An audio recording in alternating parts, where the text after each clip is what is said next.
미국의 중앙은행인 연방준비제도 이사회가 11월 통화정책회의에 들어갔습니다. 올해 안에는 기준금리를 올릴 것이라는 전망이 다수인 가운데 이번 회의 직후에는 제니 옐런 연준 의장의 후임자가 지명됩니다.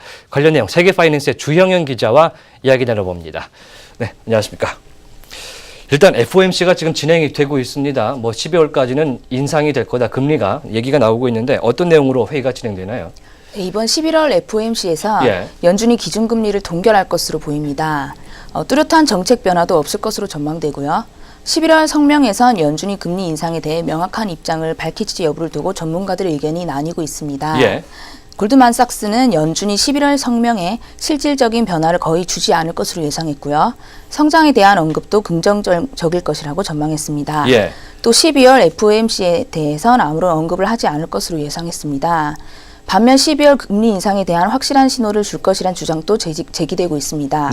뱅크 오브 웨스트의 수석 이코노미스트인 스콧 앤더슨은 한 인터뷰를 통해 성명의 표현의 변화가 있을 것이라면서 연준이 12월 금리 인상에 대한 확실한 신호를 줄 것이라고 주장했습니다. 일단 11월 FOMC 회의는 기자회견이 없습니다. 12월에 있기 때문에 아마도 인상을 하더라도 12월에 할 것이다, 이런 얘기가 나오고 있는데 인상 시기는 12월로 보고 있고요. 차기 연준 의장에 대한 후보군 이번 FOMC 회의보다 더 집중되고 있는데 누가 거론되고 있습니까? 네, 지금 차기 의장으로서는 제롬 파월 연준 이사가 유력한 것으로 알려졌습니다. 네. 최근 로이터 통신이 40명의 이코노미스트를 대상으로 실시한 설문조사 결과 절반 이상의 파월 이사가 차기 연준 의장이 될 것이라고 관측했습니다. 올해 1953년생인 파월 이사는 비둘기파로 분류되는데요. 통화정책 기조는 옐런 의장과 비슷하다고 평가받고 있습니다. 파월 이사는 당초 금융 규제를 지지해왔지만 최근 규제가 시장에 미치는 영향과 균형을 고려해야 한다면서 더 많은 규제를 도입하는 것이 최선의 해답은 아니라고 발언해 입장을 바꾸기도 했습니다. 네, 지난달만 해도 사실 후보자 6명 정도를 트럼프 대통령이 면접을 봤다, 이런 기사가 나왔는데 그중에 제니 옐런 현 의장도 있었습니다. 현 의장이 유임이 되지 않는 거군요. 이유가 있을까요? 네, 아무래도 공화당 내에서 반대 기류가 커서 연임이 불가능할 것으로 보이는데요. 옐런은 재정 정책과 통화 정책의 구분을 모호하게 만들어서 정부 지출을 키워 납세자로서 감당하기 어려운 국가 부채를 초래했다는 평을 받고 있습니다. 굉장히 공화당다운 그런 발언인 것 같습니다. 트럼프의 현재 입장 어디로 기울었습니까? 네, 지금 미국 현지 언론들은 트럼프 대통령이 파월 연준 이사를 차기 연장에 지명하는 쪽으로 기울었다고 전했습니다. 워싱턴 안팎에선 트럼프 대통령이 오는 2일에 차기 연준 의장을 지명할 것으로 내다봤는데요. 파월 이사는 스티븐 무누신 재무장관이 지지한다고 밝히면서 유력 후보로 떠올랐습니다. 이변이 없는 한 30년 만에 처음으로 비경제학자인 파월이 차기 연준 의장으로 지명될 것 같고요.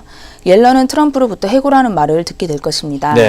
트럼프 대통령은 지난 27일 인스타그램을 통해 공개한 동영상에서 차기 연준 의장 지명에 대해 희망컨대 환상적인 일을 할 수 있는 사람일 것이라며 나는 모두가 매우 감동받을 것이라고 생각한다고 말하기도 했습니다. 네, 일단 파월 이사는 경제학 학위가 없습니다. 그럼에도 불구하고 연준 의장이 되면 굉장히 파격적일 것 같은데 만약에 12월에 금리를 올리게 되면 또 어떤 우리나라에 영향이 올까요? 어떤 영향이 올까요?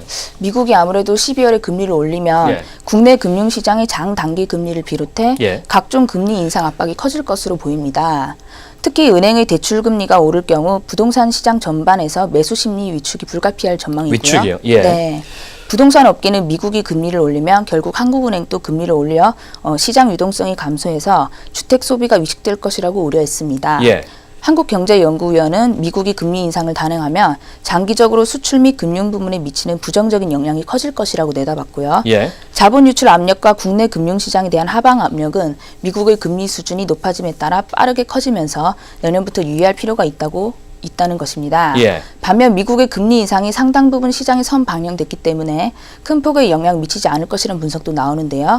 이주열 한국은행 총재도 미국의 12월 금리 인상은 기정사실화됐기 때문에 국내 금융시장에 미칠 영향은 제한적일 것으로 예상했습니다.